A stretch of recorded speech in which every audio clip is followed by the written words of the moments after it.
আমি এদের পরিবারকে এখান থেকে যেতে পারবো, আগে ফোর্স আসবে, তারপর আমি ছাড়বো। সেটা আমাকে লক্ষ্য করে করুক, ওরা মহিলাদের উপর যা অত্যাচার করেছে, দুদিকে দাঁড়িয়ে সাধারণ মানুষ অভিবাদন জানাচ্ছে, সৌজন্য বিনিময় করছে, নমস্কার করছে, হাত নাড়ছে। আর বিজেপির কজন গুন্ডা আমাদের দলের দীর্ঘদিনের সহকর্মী, সোশ্যাল মিডিয়ার অ্যাক্টিভ কর্মী, ওর বাড়িতে আমি এসছি বাবার সাথে দেখা করতে, পরিবারের লোকেদের সাথে দেখা করতে। আমি দেখা করতে পারবো না, বহিরাগতদের পারমিশন নিয়ে আসতে হবে। এই বাংলার গণতন্ত্রের নমুনা। জামা প্যান্ট কাপড় জামা, মহিলাদের জামা কাপড় ছিঁড়ে দেওয়া হয়েছে। না, আমি দেখা করতে এসেছিলাম, কিন্তু এই পরিস্থিতিতে আমি পরিবারের বৃদ্ধ বাবা মাকে ছেড়ে যেতে পারবো না। কিচ্ছু নেই। এবং আমার কাছে হোয়াটসঅ্যাপ রয়েছে, হোয়াটসঅ্যাপের কমিউনিকেশনের স্ক্রিনশট রয়েছে। দেখুন, এখানে মিডিয়া রয়েছেন, তাও চাল ভাঙার চেষ্টা, ঘর ভাঙার চেষ্টা, দেওয়াল প্রায় ভেঙে দেয়, জানলা দরজা ভেঙে দেয়। আমি আমার কাছে সব রেকর্ড রেখে দিয়েছি। পুরো ঘটনাটা ভিডিওগ্রাফি হয়েছে, হোয়াটসঅ্যাপের মাধ্যমে জেলা পুলিশ সুপার, আইসি সবাইকে আগে থেকে অ্যালার্ট করা হয়েছে যে এখানে কিছু বহিরাগত লোকেরা জমায়েত করেছে, আপনারা ফোর্স পাঠান, ব্যবস্থা নিন। একজন পুলিশের প্রতিনিধি নেই, একজন। আমরা ভয় পাওয়ার লোক নই। সিপিএম এর 34 বছরের অপশাসনের কাছে তৃণমূলের কর্মীরা মাথা নত করেনি। বিজেপি যদি ভাবে ধমকে চমকে আমরা ঘরে ঢুকে যাব, তারা মূর্খের স্বর্গে বাস করছে। কিন্তু যে পরিস্থিতি আজকে এরা তৈরি করেছে, আমার মনে হয় সিপিএম এর বা ওই মধ্যযুগের বর্বরতাও এদের কাছে লজ্জা পাবে।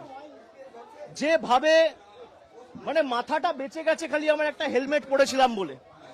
আমার এখানে যারা সহকর্মীরা ছিল, এরা বুদ্ধি খাটিয়ে একটা হেলমেট দুটো হেলমেট জোগাড় করে রেখেছিল, বললো দাদা এটা মাথায় পরে নিন।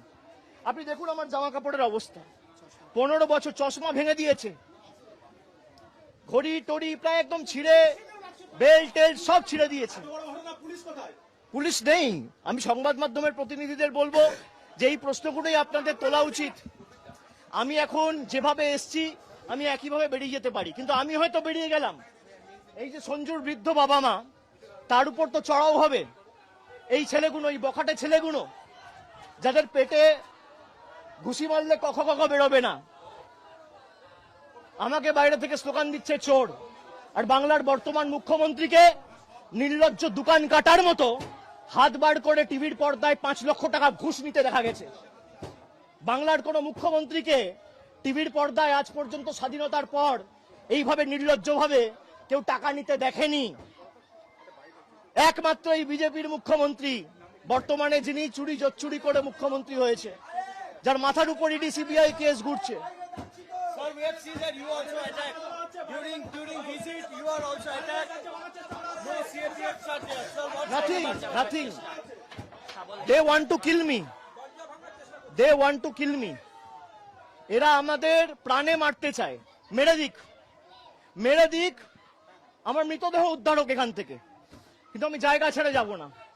আমি সঞ্জুর বৃদ্ধ বাবা মাকে এই অবস্থায় ছেড়ে যাব না যতক্ষণ না ফোর্স এসে রিকভার করবে। আমাদের এখানে যারা প্রতিনিধিরা রয়েছে, আমি বলবো থানায় আবার ফোন করো, মেসেজ করো, ফোর্সের জন্য রিকোয়েস্ট করো। যদি না পাঠায় হোয়াটসঅ্যাপ পাঠিয়ে এটা অন রেকর্ড থাকুক। পুরো ঘটনার ভিডিওগ্রাফি রয়েছে। আমি হাইকোর্টের দৃষ্টি আকর্ষণ করছি, আমি রাজ্যপালের দৃষ্টি আকর্ষণ করছি।